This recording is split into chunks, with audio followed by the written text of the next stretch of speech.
Bienvenue à tous dans cette deuxième heure consacrée à la Christologie, dans laquelle nous rassemblons le contenu de l'enseignement biblique sur la personne de Jésus.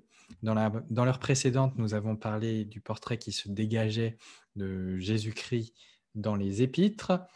Et maintenant, nous allons nous pencher sur ce que nous trouvons dans les évangiles. Dans le cadre du plan de cours, je vais simplement vous montrer où on en est maintenant. Nous en sommes donc ici, page 2 au grand B. Voilà. Hop. Et pour cette heure, nous allons procéder en deux temps.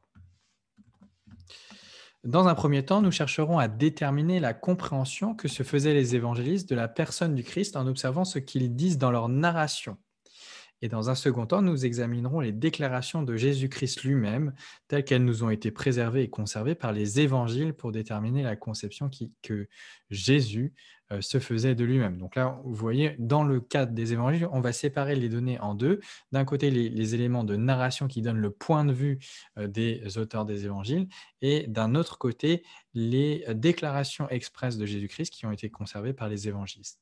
Dans chacun de ces deux temps, nous commencerons par le témoignage de l'Évangile selon Jean, parce qu'il est plus propre à un traitement dogmatique immédiat, avant de nous pencher dans un second temps sur le témoignage plus descriptif des Évangiles. Donc voilà, on va procéder en deux fois deux temps. Les narrations des évangélistes, d'abord Jean, puis les synoptiques, puis les discours de Jésus, d'abord dans l'Évangile de Jean, et ensuite dans les évangiles synoptiques. Alors, nous commençons donc par l'Évangile selon Jean.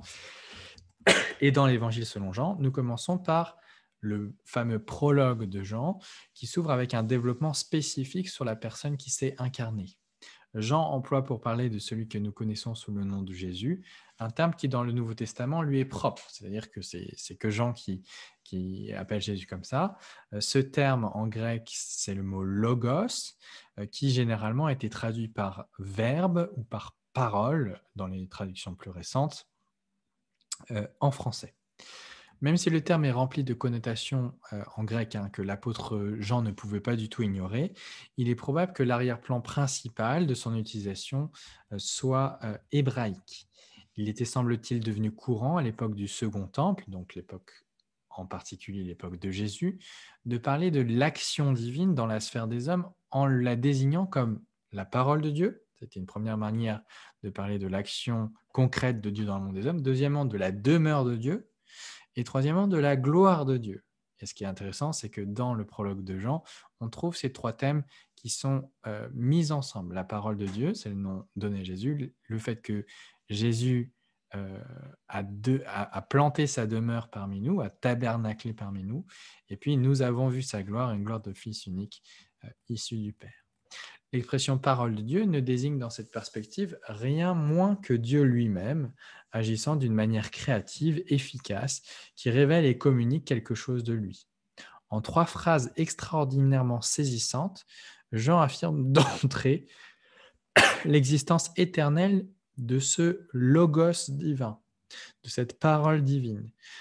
Il affirme sa communion éternelle avec Dieu et il affirme son identité avec Dieu. Verset 1. Au commencement était la parole, et la parole était avec Dieu, et la parole était Dieu. Au commencement, lorsque Dieu créa le ciel et la terre, le Logos était déjà. Le Logos était déjà là, le Logos était. Il était avant toute chose, et mieux que cela, il est créateur de tout ce qui est. Verset 3, toutes choses ont été créées par lui, et rien de ce qui a été fait n'a été fait sans lui, ce Verbe de Dieu, ce Logos divin. Il n'est donc pas lui-même une créature, mais il est le créateur même. Il existait avant que quoi que ce soit d'autre que Dieu n'existe. C'est son éternité absolue qui est affirmée dans ces versets. Bien plus, il est dès le commencement Dieu avec Dieu. Et là, vous voyez que dans ce langage, il y a à la fois unité et distinction. Il y a unité parce que l'arrière-plan de la théologie johannique suppose un monothéisme strict. Il ne peut y avoir qu'un seul Dieu. Et donc, lorsqu'il est question de la parole qui est Dieu, eh bien, c'est le seul vrai Dieu que cette parole est. Et en même temps, en plus de cette unité du seul vrai Dieu, eh bien, il y a distinction dans ce Dieu parce que ce Logos de Dieu n'est pas simplement dit être Dieu lui-même, mais il est déclaré être avec Dieu. Et donc, la parole de Dieu, le Verbe divin, le Logos divin, eh bien, on peut lui donner le titre de Dieu, mais de Dieu avec Dieu. Il y a une relation active qui indique une personne distincte du Logos de Dieu par rapport à Dieu, quoiqu'il ne soit pas un être séparé de Dieu, car il est avec Dieu, le seul et unique vrai Dieu. Donc là, vous avez un langage qui est très fort de la part de Jean, qui vous indique à la fois qu'il n'y a qu'un seul Dieu et que cette parole est Dieu, et qu'en même temps, en Dieu, il y a une sorte de distinction qui fait que celui que nous connaissons sous le nom de Jésus, eh bien, au commencement, était Dieu avec Dieu son Père. Il était vrai Dieu, de vrai Dieu. Il n'est pas seulement l'égal de Dieu dans une relation qui les distingue personnellement, mais il est aussi avec Dieu, le Dieu éternel lui-même. Je vous renvoie à ce que nous avons vu ensemble dans la formation transmettre du mois précédent, lorsque nous avons parlé de la Trinité. Mais revenons à notre texte. Le Logos, clame Jean au verset 14, est devenu chair. Et puisque la parole est un titre divin qui indique qu'il est l'expression même, la manifestation de la divinité de Dieu, il ne faut pas comprendre l'emploi du verbe devenir dans ce verset, la parole est devenue chair, comme l'indication d'une transmutation par lequel le Logos, en devenant homme, a cessé d'être ce qu'il était avant. Avant, il était Dieu, et maintenant, il est homme, en arrêtant d'être Dieu. Non, ce n'est pas du tout ce que ce verset veut dire, parce que si c'était le cas, il aurait en même temps cessé d'être le Logos, ce que le texte n'indique d'aucune manière, suggérant plutôt au contraire la pleine continuité de la personne et de la personnalité du Logos. C'est le même qui, étant Dieu de toute éternité, devient homme, en plus d'être toujours ce qu'il est depuis avant le commencement, c'est-à-dire Dieu. Donc, ce Logos divin est Dieu de toute éternité, il est Dieu avec Dieu de toute éternité, avant la création, et il crée le monde comme un acte qui est l'acte du Dieu trinitaire. Donc, on avait vu dans la formation précédente, dans le cours sur la Trinité, que les opérations divines externes étaient indivises, qu'elles étaient faites ensemble par le Père, le Fils et le Saint-Esprit. Le Père, le Fils et le Saint-Esprit sont le Dieu créateur. Mais on voit au verset 14 ici que ce Logos divin, c'est celui qui se fait chair, assumant notre humanité tout entière, avec toute sa fragilité, entrant dans le mode d'existence qui est le nôtre en tant qu'être humain. Pour le Logos de Dieu, se faire homme, c'est devenir chair dans toute la fragilité de l'humanité. Un tel langage soulignant la grandeur de l'abaissement auquel il a dû consentir en revêtant pleinement notre humanité. L'évangéliste ajoute alors immédiatement que cette parole divine a conservé la gloire qui était éternellement sienne, puisque les compagnons de Jésus-Christ, lors de sa vie sur la terre, ont pu contempler la gloire du Logos, plein de grâce et de vérité, une gloire de Fils unique issu du Père, verset 14. Le langage de ce verset est apparenté à celui qui désignait la tente de la rencontre dans l'Ancien Testament, dans laquelle résidait aussi la Shekinah divine, la gloire de Dieu. La chair de notre Seigneur, son corps, est devenue le tabernacle de Dieu sur la terre, la gloire du Seigneur remplissant ce nouveau temple du corps de notre Seigneur, raison pour laquelle Jean s'exclame « Et nous avons contemplé sa gloire ». Remarquez que Jean ne dit pas « Nous avons deviné sa gloire », il ne dit pas « Nous avons déduit sa gloire ».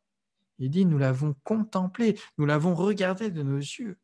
Jésus-Christ possédait et manifestait une gloire divine de Fils unique issu du Père, au travers du voile de sa chair, de telle sorte que tous ceux à qui il est donné d'être enfants de Dieu peuvent la contempler. Jean conclut sa réflexion christologique dans ce passage en ajoutant que personne n'a jamais vu Dieu, mais que Dieu Fils unique, qui est dans le sein du Père, est celui qui le fait connaître. Autrement dit, Jésus sort du Père pour faire connaître le Père. Verset 18. Ainsi, Jean revient à son point de départ. L'événement de l'incarnation n'a aucunement changé le fait que Jésus est Dieu avec Dieu. Jésus était Dieu avec Dieu avant le commencement, et il était Dieu et Dieu avant l'incarnation. Mais une fois qu'il a parlé de l'incarnation, Jésus continue à être celui qui est dans le sein du Père et qui, par l'incarnation, le fait connaître. L'événement de l'incarnation ne fait donc que concrétiser la fonction de révélateur, de parole de Dieu qui est attribuée en propre à Jésus. Il est celui qui donne à voir le Père, qui déclare qui est le Père, qui est l'interprète du Père, qui fait connaître le Père pour tous ceux qui savent contempler sa gloire de Fils unique issu du Père. Il est, non pas le texte, non pas, pardon, je reformule ma phrase, il est, non pas été seulement, mais a toujours été, est et sera toujours dans le sein du Père, uni pleinement à lui, certes distinct du Père quant à sa personne, mais jamais séparé de lui, ni avant, ni pendant l'incarnation. Même incarné, il est toujours, comme de toute éternité, avec Dieu, et au miracle, c'est quelque chose qui doit nous émerveiller, il fait connaître aux hommes le Père que personne n'a jamais réellement vu jusque-là. Ici, de la manière la plus limpide qui soit, est affirmée la pleine divinité de la parole incarnée, ainsi que la continuité de sa personne avant et pendant l'incarnation. C'est la même personne qui est pleinement Dieu avant l'incarnation et qui continue à être pleinement Dieu pendant l'incarnation, dont nous pouvons contempler sa gloire. Et c'est pourquoi il est précisément apte à nous faire connaître Dieu, c'est qu'il continue à être lui-même Dieu, et en l'occurrence la deuxième personne de la Trinité. Cette affirmation très dense de toute la doctrine de l'incarnation est seulement pour Jean le prologue de sa narration qui vise à relater l'histoire de Jésus durant le temps de sa vie sur la terre. L'objectif de la suite de l'Évangile est donné explicitement à la fin du livre. Ces choses ont été écrites afin que vous croyiez que Jésus est le Christ, le Fils de Dieu, chapitre 20, verset 31, c'est-à-dire celui qui est venu en chair pour faire connaître Dieu. Jésus est advenu comme un homme, nous dit chapitre 1, verset 30, dont l'origine humaine était notoire, chapitre 7, verset 27, et en qui Pilate, au moment de le faire crucifier, a reconnu un homme, chapitre 19, verset 5. Voici l'homme.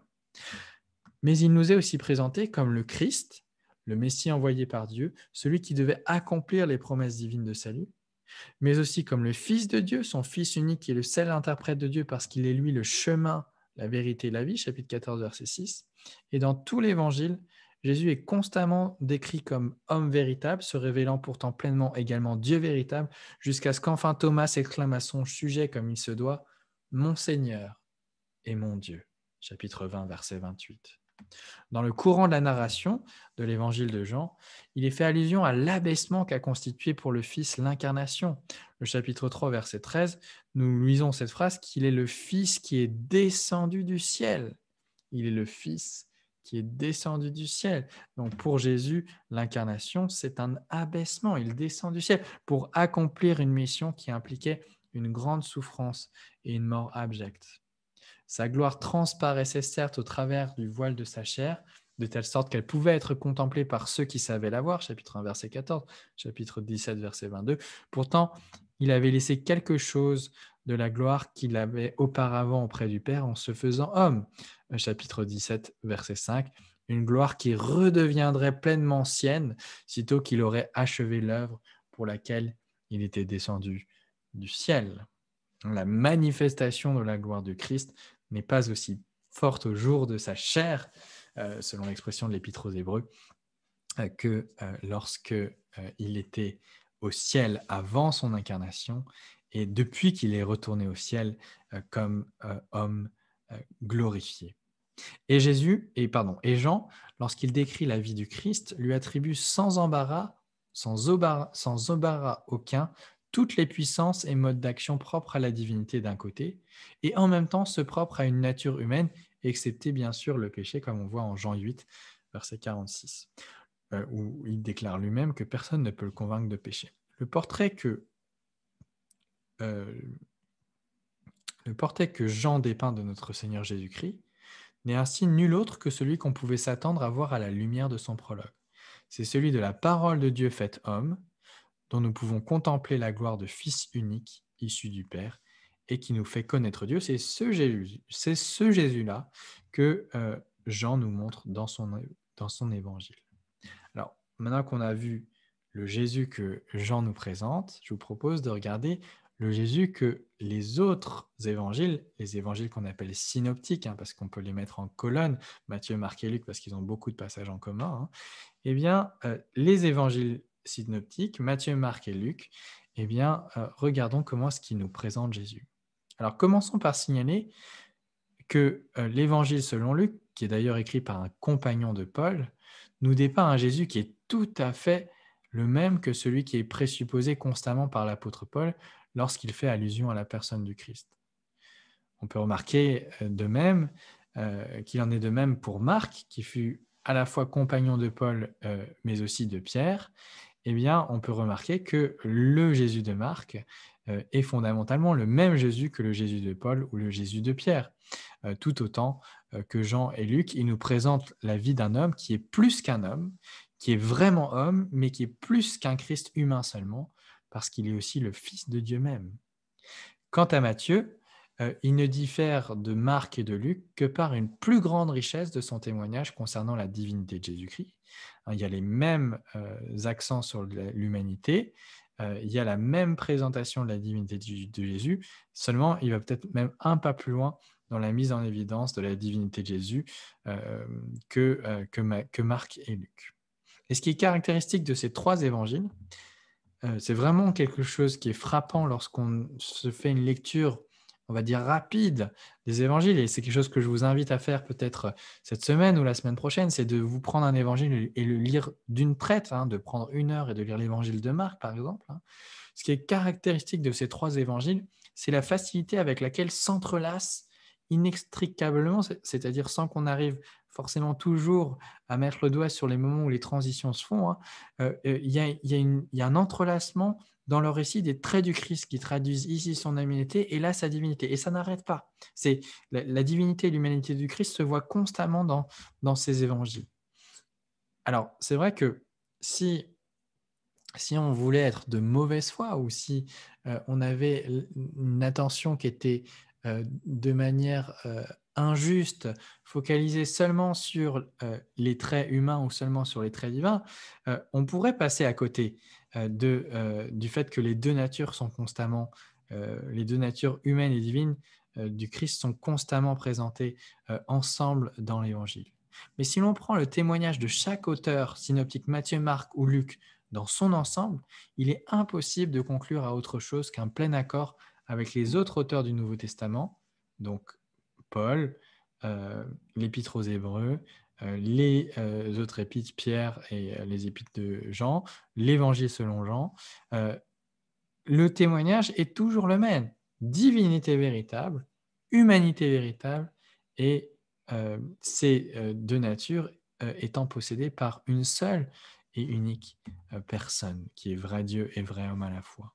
C'est seulement en acceptant ce cadre de lecture qu'un portrait cohérent de la personne de Jésus émerge des évangiles. À partir de ce point de départ christologique commun et sous-entendu, chaque évangéliste va développer ses propres accents. Marc va mettre l'accent par exemple sur la puissance divine du Christ. Luc va mettre l'accent sur son développement humain. On le voit notamment dans le récit de l'enfance où il est décrit comme Samuel, comme le prophète Samuel, comme un enfant qui croit en sagesse. Et puis Matthieu va mettre l'accent sur les déclarations du Christ, indiquant la haute conception qu'il avait à propos de lui-même et qui ne trouve d'égal que dans l'évangile selon Jean, à tel point qu'on parle même parfois de coup de foudre johannique sur l'une de ses déclarations à la fin de Matthieu 11. Alors, je ne vais pas m'y attarder, vu que ce que je veux souligner ici, c'est qu'il s'agit d'un seul et même Jésus que les trois nous dépeignent, et non seulement ces trois-là, Matthieu, Marc et Luc, mais l'ensemble des auteurs du Nouveau Testament, un Jésus qui est Dieu et homme à la fois, et qui pourtant est une seule personne. Alors, avec le temps que j'ai avec vous, je préfère prendre le temps qui nous reste à discuter de l'enseignement explicite que Jésus donnait au sujet de sa propre personne et que les 4 évangiles ont préservé pour nous. Il est d'ailleurs probable que les discours de Jésus qui remplissent une bonne partie de l'Évangile selon Jean ont été précisément sélectionnés par Jean parce qu'ils établissent expressément sa divinité essentielle et qu'ils comblent ici peut-être ou qu'ils visent dans son projet de rédaction de l'Évangile de Jean, il vise à mettre encore plus en avant quelque chose qui est présent dans les autres évangiles, mais qui n'est pas présent de manière aussi marquée. Et pour cette raison, on commence à nouveau par l'Évangile selon Jean, puisque Jean met en avant dans les discours de Jésus à propos de lui-même quelque chose de très fort concernant ses revendications sur sa propre personne. Dans ses discours, Jésus développe à propos de lui-même la conception que Jean a précisément exposée dans son prologue et illustrée tout au long de l'Évangile. C'est-à-dire qu'il y a une cohérence totale entre ce que Jean dit dans son prologue, ce que Jean montre et dit de Jésus dans sa narration, et ce que le Jésus que Jean met en scène, que Jean fait parler, dont Jean rapporte les discours, eh bien, ce Jésus de Jean est en parfaite cohérence avec, dans ses discours avec ce que Jean a dit sur Jésus, ça et là, dans son prologue et dans sa narration. Une revue de quelques passages caractéristiques de l'Évangile suffisent à l'établir. Soulignons d'abord que le Jésus de Jean ne cesse de clamer son origine céleste. « Vous êtes d'en bas », dit-il aux Juifs au chapitre 8, verset 23. « Mais moi, je suis d'en haut. Vous êtes de ce monde, mais moi, je ne suis pas de ce monde. » Vous voyez, là, Jésus marque bien la différence. Il est le Fils de l'homme, dans l'Évangile selon Jean, un titre qui, sans conteste, fait référence à la vision de Daniel 7, mais il n'est pas que le Fils de l'homme, un titre qu'on trouve aussi dans les Évangiles synoptiques, il est précisément le Fils de l'homme descendu du ciel, chapitre 3, verset 13. Donc, il est le Fils de l'homme qui va vers l'ancien des jours de Daniel 7, mais ce Fils de l'homme est descendu du ciel.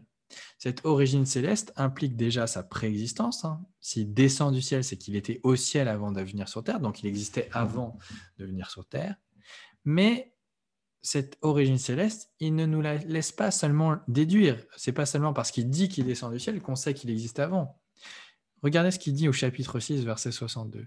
« Et si vous voyez, s'exclame-t-il, le Fils de l'homme monter où il était auparavant. » Jésus est en train de dire que bientôt, il va remonter au ciel parce que c'est de là qu'il vient.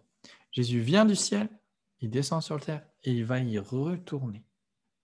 Il ne s'agit pas d'ailleurs d'une préexistence simple, comme on pourrait l'imaginer d'un ange. Les anges sont des créatures qui existent avant nous et on pourrait imaginer un ange qui s'incarne, qui existe donc, qui est créé à partir d'un moment et qui deviendrait un homme. Mais non, Jésus n'est pas un ange incarné.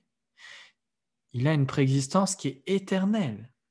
Il existe de toute éternité. Chapitre 17, verset 5. « Père, prie-t-il, glorifie-moi auprès de toi-même de la gloire que j'avais auprès de toi avant que le monde fût. » Alors là, vous voyez que ce que Jésus dit en 17,5 correspond très exactement à ce que Jean dit de Jésus au chapitre 1. Au commencement était la parole, et la parole était avec Dieu, et la parole était Dieu, et c'est par la parole que tout a été fait. Avant que le monde fût, eh bien, Jésus avait cette gloire qui était la gloire même de Dieu. Et encore, dans le langage le plus fort possible au regard de l'arrière-plan vétérotestamentaire de l'expression, nous trouvons en Jean 8, 58, « En vérité, je vous le dis, avant qu'Abraham fût, je suis. » Où là, Jésus dit deux choses. Il dit qu'au temps d'Abraham ou avant Abraham, il existait déjà, mais il ne dit pas simplement qu'il existait déjà avant Abraham. Il utilise le mot « je suis » qui est la traduction égoïmie, qui est la traduction, qui est la reprise directe du nom que Dieu se donne, notamment dans l'épisode du buisson ardent, le nom de Yahvé, celui qui est. Et Jésus dit « je suis celui qui suis, je suis celui qui est, je suis ». Il s'identifie ici directement à Yahvé, au Dieu de l'Ancien Testament. Jésus, en descendant sur la terre, n'est pas seulement venu du ciel, mais il explique qu'il est venu de Dieu lui-même. Ce n'est pas simplement il est venu de quelque part dans le ciel, ici sur terre, mais il est sorti de Dieu lui-même. Chapitre 8, 42, c'est de Dieu que je suis sorti et que je viens. Chapitre 16, verset 28, je suis sorti du Père et je suis venu dans le monde. Et encore chapitre 17, verset 8, ils ont reconnu que c'est de toi que je suis sorti.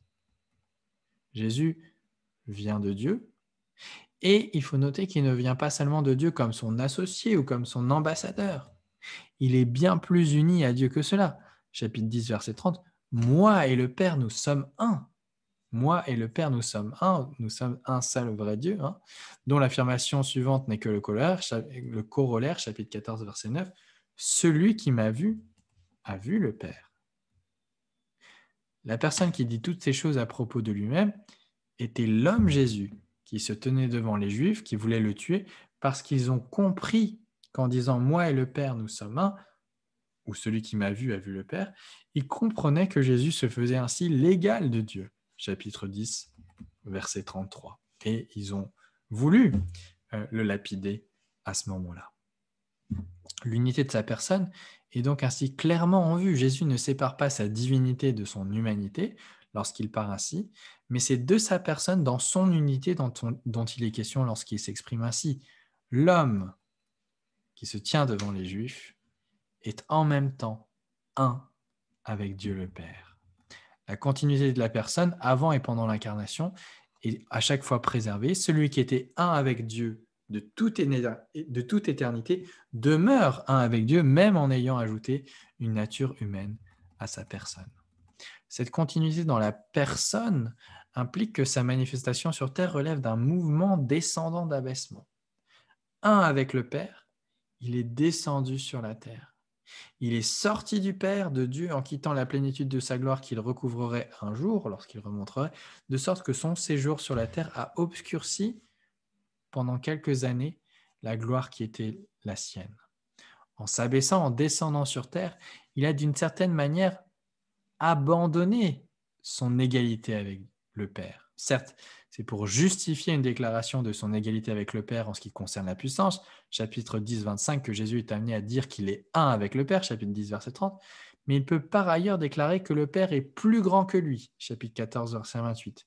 Ce qui signifie que dans un sens au moins, il a cessé d'être égal au Père en raison de l'abaissement que constitue pour lui la venue dans la chair, dans la mesure où cet abaissement implique pour lui d'entrer dans un état qui est inférieur à celui qui lui revient par nature divine, hein, une nature qu'il partage avec le Père. Autrement dit, c'est dans l'humanité que le Père est plus grand que le Fils. Humanité qui constitue incarnation, hein, qui constitue cet abaissement, la pleine conscience d'un mouvement d'humiliation qui le rend en un sens inférieur au Père. Et c'est ça qui est en arrière-plan de ce texte où il parle de lui comme un homme lorsqu'il se dépeint ainsi. Moi, un homme qui vous ai dit la vérité que j'ai entendue de Dieu. Chapitre 8, verset 40. Un passage très intéressant où le même Jésus qui déclare ailleurs qu'il était avec Dieu, qu'il avait une gloire avec Dieu avant que le monde soit, eh bien, il se présente comme moi, un homme qui vous ai dit la vérité que j'ai entendue de Dieu. Ce n'est pas une invention des disciples de Jésus de dire que Jésus est vrai Dieu et vrai homme. Jésus lui-même se présentait et comme un homme qui vous a dit la vérité que j'ai entendue de Dieu, et comme une personne qui était avec Dieu et qui sort de Dieu et qui est un avec Dieu de toute éternité. La plupart du temps, la vérité de sa nature humaine est cependant plutôt présupposée et illustrée plutôt qu'explicitement affirmée. Mais on peut la déduire quand même d'un certain nombre de déclarations. Par exemple, il déclare que son âme est troublée. Chapitre 12, verset 27. Une âme qui ne peut être qu'humaine puisqu'elle est troublée, hein. L'âme divine, si on peut parler ainsi, l'esprit divin, et c'est Dieu béni éternellement, Dieu heureux éternellement. Il jouit d'une plénitude et d'une béatitude absolue. Son âme n'est pas troublée.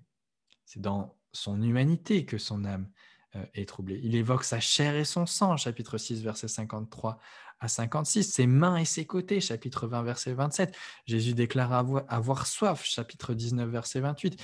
Il indique l'affliction humaine qui porte à Lazare en le qualifiant de son ami, chapitre 11, verset 11. Il exprime sa tristesse par des larmes, chapitre 11, verset 35, c'est le fameux verset le plus court de la Bible. Jésus pleura. Il exprime sa reconnaissance à Dieu par la prière, chapitre 6, verset 11, chapitre 6, verset 23, chapitre 11, verset 41. La seule chose, en fait, dont Jésus témoigne qu'il le différencie des autres hommes, c'est, dit-il au chapitre 14, verset 30, que le prince de ce monde n'a rien en lui. On retrouve cette singularité de l'humanité de Jésus-Christ, c'est que Jésus-Christ est vrai homme, mais sans le péché. Il est dans la même situation qu'Adam au commencement, mais lui ne va pas pécher lorsqu'il est tenté.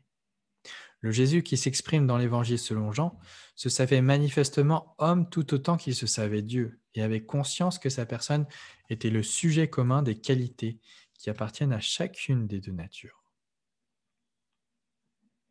Jésus, dans l'Évangile, tel qu'il parle dans l'Évangile selon Jean, se savait être vrai Dieu et vrai homme, et une seule personne. Un constat tout à fait identique peut être formulé concernant la conscience de lui-même du Jésus des synoptiques. Il n'y a peut-être pas d'exemple plus frappant que la fameuse déclaration qu'on trouve et en Marc 13, 32 et en Matthieu 24, 36, lorsqu'il dit « Pour ce qui est du jour et de l'heure, personne ne les connaît, pas même les anges du ciel, pas même le Fils, si ce n'est le Père. » Cette formule est très intéressante, elle est très importante. Et remarquez, avant de nous pencher sur la question de l'ignorance de Jésus, que Jésus, ici, se place dans une échelle. Il dit « Personne ne le connaît. » Pas même les anges. On pourrait imaginer que si quelqu'un le connaît, ce serait les anges. Pas même le Fils. Donc là, vous voyez que le Fils se place au-dessus des anges, si ce n'est le Père. Jésus, par ailleurs, donc, vous voyez qu'ici, Jésus se place dans la hiérarchie de l'être au-dessus des anges du ciel. Il est le chef des anges, celui qui les commande. D'ailleurs, Jésus se présente lui-même comme le Seigneur des anges, qu'il envoie œuvrer pour son royaume et rassembler ses élus dans des passages comme Matthieu 13, 41 ou Matthieu 24, 31. Or, ces anges qu'il commande sont les anges mêmes de Dieu. Son royaume est le royaume même de Dieu. Ses élus sont les élus mêmes de Dieu. Jésus parle de ses anges, de son royaume, de ses élus. Et les anges de Jésus, le royaume de Jésus, les élus de Jésus, eh bien, ce sont les anges de Dieu, le royaume de Dieu, les élus de Dieu. Celui qui déclare commander aux anges de Dieu en vue de son royaume, qui est le royaume de Dieu, pour préserver ses élus qui sont les élus de Dieu, est forcément quelqu'un qui se considère lui-même comme un être divin. C'est d'ailleurs d'un titre divin, le Fils, dont il use dans notre passage de Marc 13, 32, son titre de Fils bien-aimé de Dieu, révélé lors de son baptême, chapitre 1, verset 11, et aussi de la Transfiguration, chapitre 9, verset 7, une autodésignation que le Sanhédrin a d'ailleurs jugée blasphématoire, chapitre 14, verset 64, lorsque Jésus se présente comme le Fils, eh bien, les membres du Sanhédrin comprennent bien que le mot « le Fils » dit tout seul comme ça, le désigne comme le Fils de Dieu, comme Dieu le Fils. Mais à côté de cette utilisation d'un titre spécifiquement divin, le Fils, Jésus affirme une ignorance qui ne peut pas relever de la nature divine. Dieu n'ignore rien. Et pourtant, il professe à propos de lui-même, le Fils, l'ignorance. Là, on a une phrase qui est très curieuse. Il y a là une manière de parler qui, prise littéralement, relève de la contradiction absolue. Si on lit littéralement cette phrase, le Fils, titre divin, ignore certaines choses, eh bien, c'est impossible. Le Fils, qui est Dieu, en tant qu'il est Dieu, ne peut pas ignorer quoi que ce soit puisque Dieu sait toute chose. Le Fils ne peut, dans sa divinité, ignorer quoi que ce soit, omniscient qu'il est, tout comme, deux autres passages importants sur lesquels on reviendra tout à l'heure, dans d'autres vidéos, tout comme le Seigneur de gloire ne peut pas, dans sa divinité, être crucifié. Il a fallu qu'il devienne homme pour pouvoir être crucifié. 1 Corinthiens 2, verset 8, car le Seigneur Dieu ne peut mourir, le Seigneur de gloire ne peut pas mourir, il possède une vie impérissable en tant qu'il est Dieu. Et tout comme également, littéralement, on ne peut pas dire que Dieu, dans sa divinité, a racheté l'Église par son propre sang, comme pourtant on le trouve en Actes 20, 28, où il est écrit que Dieu a racheté l'Église par son propre sang. Mais bien sûr, Dieu n'a pas de sang. Et Dieu, en tant qu'il est Dieu, ne peut pas mourir, il ne peut pas verser son propre sang pour nous. Et c'est d'ailleurs justement le but de l'incarnation, c'est que pour que Dieu puisse mourir pour nous, à notre place, prendre le châtiment qui nous revenait, eh bien, il a dû se faire un homme. Parce que s'il n'était pas devenu un homme, s'il n'avait pas revêtu l'humanité en plus d'être vrai Dieu de vrai Dieu, eh bien, il n'aurait pas pu mourir à notre place. Qu'est-ce qu'on voit dans ce genre de passage? Acte 20, 28, 1 Corinthiens 2, 8, Marc 13, 32. Eh bien, on trouve là une manière de parler qui juxtapose à un titre qui appartient au Christ en tant qu'il est Dieu, une activité qui lui appartient en tant qu'il est homme. Autrement dit, nous avons ici une affirmation très nette de la coexistence de l'humanité et de la divinité dans la seule et même personne de notre Seigneur Jésus-Christ. Le titre de fils appartient à Jésus parce qu'il est Dieu, mais il s'attribue l'ignorance de certaines choses en vertu du fait qu'il est vraiment homme, que sa nature humaine est finie et qu'elle ne possède donc pas l'omniscience. En tant qu'il est Dieu, le Fils, en tant qu'il est Dieu, possède l'omniscience, mais en tant qu'il est homme, il ignore aussi certaines choses.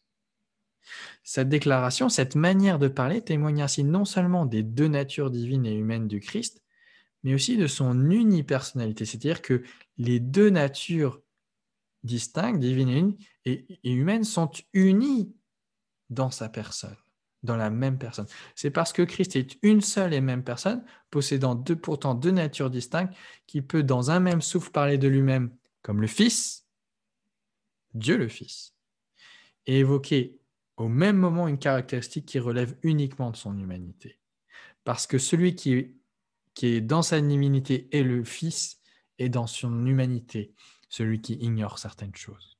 Et que c'est la même personne. Et donc on peut dire, le Fils ignore certaines choses. On peut dire, le Seigneur de gloire a été crucifié.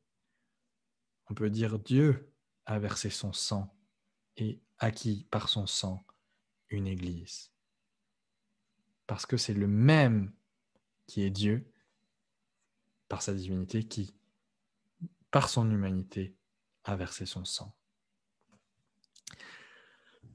Parmi les autres déclarations dans les évangiles qui témoignent de la conscience du Christ qu'il avait de lui-même, il faut noter le fait qu'il se considère non seulement au-dessus d'un Jonas ou d'un Salomon, Matthieu 12, 41, 42, mais aussi plus grand que le temple même, Matthieu 12, verset 6, plus grand que la loi du sabbat, Matthieu 12, verset 8, et qui s'arroge le pouvoir de rendre pur, Marc 1, 41, de pardonner les péchés, Marc 2, 5, qu'il prétend juger le monde au dernier jour, Matthieu 25, 31 et Marc 8, 31, qu'il lit dans les cœurs, Marc 2, verset 8, qu'il déclare être omniprésent, Matthieu 18, verset 20, Matthieu 28, verset 10. Il ne se pense pas seulement comme le fils de David, hein, comme un roi, à la suite de David, mais il se présente comme le Seigneur de David, Matthieu 22, 44, pas seulement comme un serviteur de Dieu, comme les prophètes de l'Ancien Testament, mais comme son fils même, Matthieu 21, 33, 39, dans la parabole des vignerons. Il se distingue ici des prophètes. Hein. Il dit, il y a tous les prophètes qui sont venus et qui ont été battus à mort par ce peuple, hein. Les serviteurs ont été rejetés, et moi, je suis le fils, et ils vont me mettre à mort.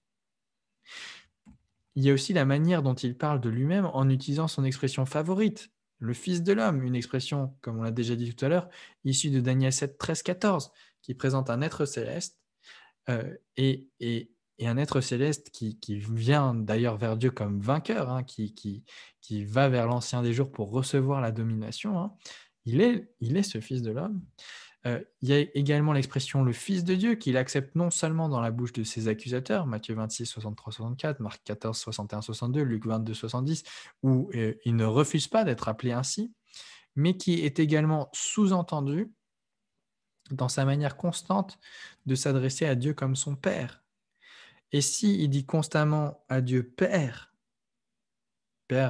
ceci, Père cela, eh bien ça veut dire que implicitement, il se présente comme son Fils, comme d'ailleurs il explique dans notre passage de Marc 13, lorsqu'il dit « le Fils », même le Fils ignore cela.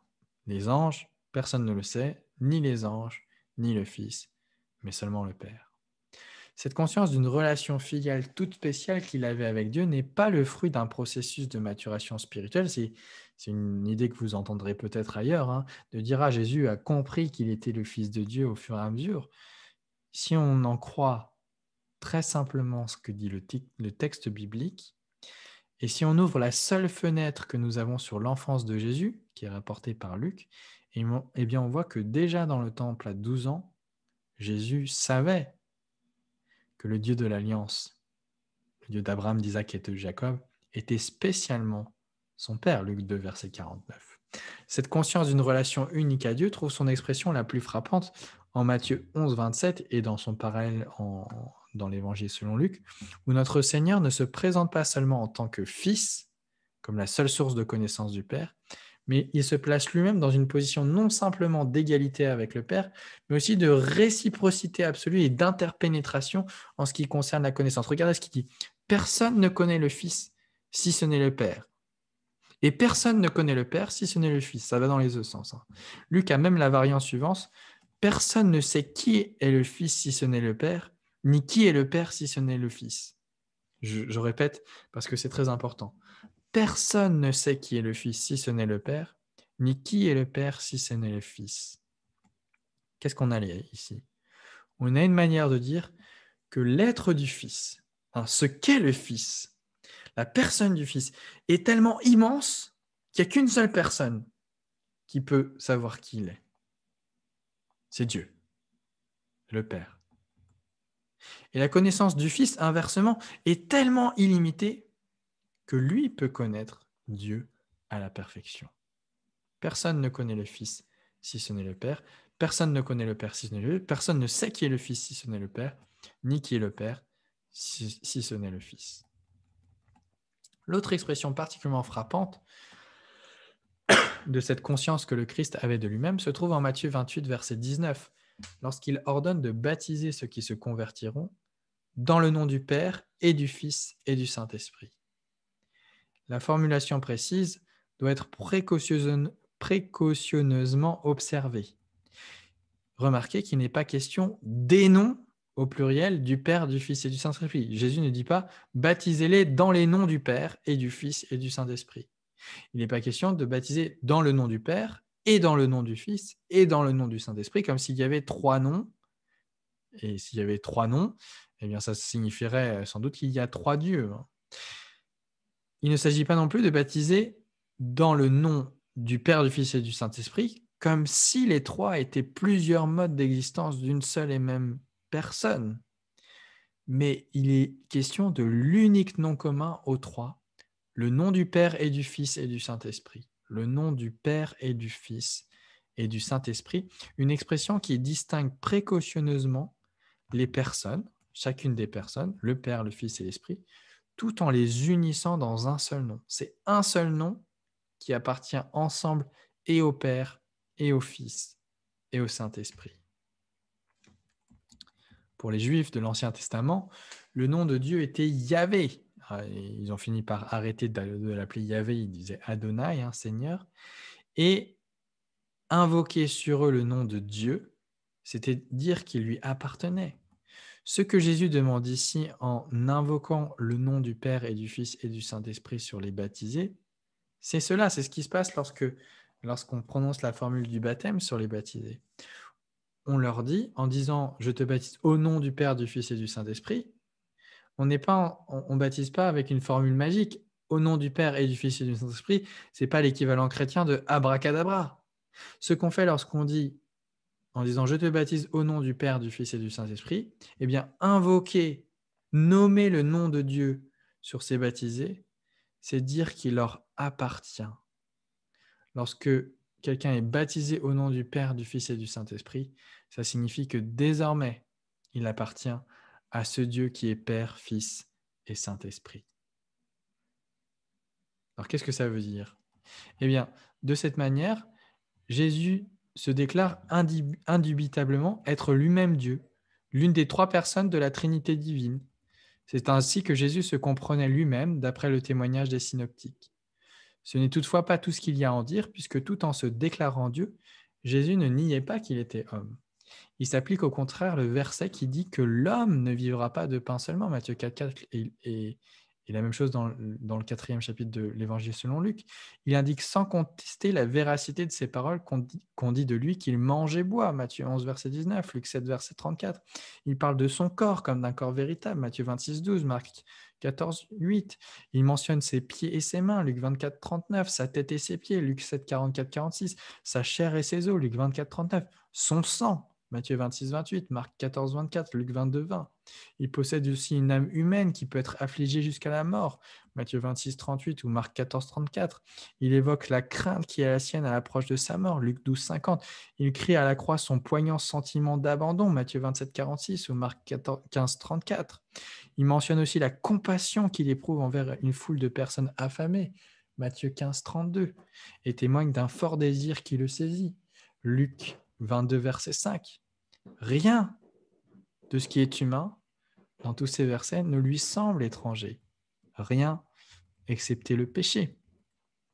Ces manifestations d'une conscience divine et d'une conscience humaine sont pour l'essentiel simplement mises de côte à côte dans le récit des témoignages de notre Seigneur vis-à-vis de sa propre personne. Les deux aspects sont entremêlés dans la narration des auteurs des synoptiques. Ici, c'est la conscience divine qui affleure, là, c'est la conscience humaine. En tel endroit, Jésus se manifeste comme étant tout ce que Dieu est, en tel autre comme étant tout ce que l'homme est, et tout ceci sans jamais trahir un quelconque manque d'unité de sa conscience. Lui, l'unique Jésus-Christ, était de son propre point de vue et Dieu véritable, et homme parfait dans l'unité d'une seule vie personnelle. Il nous reste à conclure cet examen pour cette vidéo, cet examen des textes bibliques. Il nous reste à conclure sur ce qui sous-tend la présentation de la personne du Christ par les auteurs du Nouveau Testament. Du plus ancien document du Nouveau Testament, très certainement l'épître de Jacques, qui nous parle de Jésus comme étant la Shekinah, la gloire même de Dieu, au plus récent, vraisemblablement l'Apocalypse, où le Christ nous est présenté comme l'alpha et l'oméga, le premier et le dernier, le commencement et la fin. Chapitre 1, verset 8, verset 17, chapitre 22, verset 13, eh bien, Jésus est constamment considéré comme étant précisément Dieu dans son être essentiel. Dans le même temps, des évangiles synoptiques, où il est dépeint comme un homme parmi les hommes, comme un humain à la généalogie conscieusement conservée et qui manifeste un sentiment de dépendance à Dieu que met en avant sa riche vie de prière, jusqu'aux lettres de Jean, dans lesquelles le critère principal pour dire si quelqu'un est chrétien est qu'il confesse que Jésus-Christ est venu en chair, et jusqu'à l'Apocalypse qui mentionne sa naissance de la tribu de Juda et de la maison de David, chapitre 5, verset 5, chapitre 22, verset 16, sa vie exemplaire de vainqueur, chapitre 3, verset 21, et sa mort à la croix, chapitre 11, verset 8, eh bien constamment, au travers de tout le Nouveau Testament, Jésus est considéré comme un homme véritable. La présentation du Nouveau Testament, aussi diverse soit-elle, dans les accents respectifs de ces diverses parties, est donc unifiée. Il y a là un Christ à la fois vraiment Dieu et vraiment homme, sans que les deux natures entrent en conflit ou qu'elles se confondent ou que sa personne soit divisée entre ces deux natures. Il y a là un seul Christ qui est constamment considéré et présenté comme une personne composée, certes, mais indivisible. Chaque partie du Nouveau Testament témoigne à sa manière d'une unique conception chrétienne de la personne du Christ, de ses deux natures et de l'unité de sa personne. Tel est le Christ du Nouveau Testament, le Christ de la Bible, le Christ de l'histoire, vrai Dieu et vrai homme, et pourtant une seule personne qui est Dieu et homme à la fois. Conclusion. Il est difficile d'imaginer une meilleure preuve de la vérité d'une doctrine que sa capacité à complètement harmoniser une multitude de déclarations qui, sans elles, ne constitueraient qu'une masse informe d'affirmations incohérentes les unes avec les autres. Une clé qui parvient à ouvrir une serrure de constitution très complexe ne peut manquer d'être la bonne clé. Cette image d'une clé qui ouvre une serrure, eh bien, c'est une analogie que je vous propose pour comprendre que la doctrine des deux natures dans l'unité de la personne du Christ, eh bien, est une doctrine qui est juste parce qu'elle permet de rendre compte de l'intégralité des données bibliques au sujet de sa personne. Parce que l'ensemble du Nouveau Testament témoigne et de sa vraie humanité, et de sa vraie divinité, et du fait que les deux natures sont unies dans sa seule personne. C'est sur cette doctrine des deux natures, dans l'unicité de la personne du Christ, sur laquelle nous reviendrons dans la prochaine vidéo pour pouvoir prendre le temps de poser et de nommer les concepts christologiques, théologiques sur la personne du Christ qui vont nous permettre de mieux saisir conceptuellement ce que nous avons exploré et trouvé dans les textes bibliques durant ces 2 dernières heures.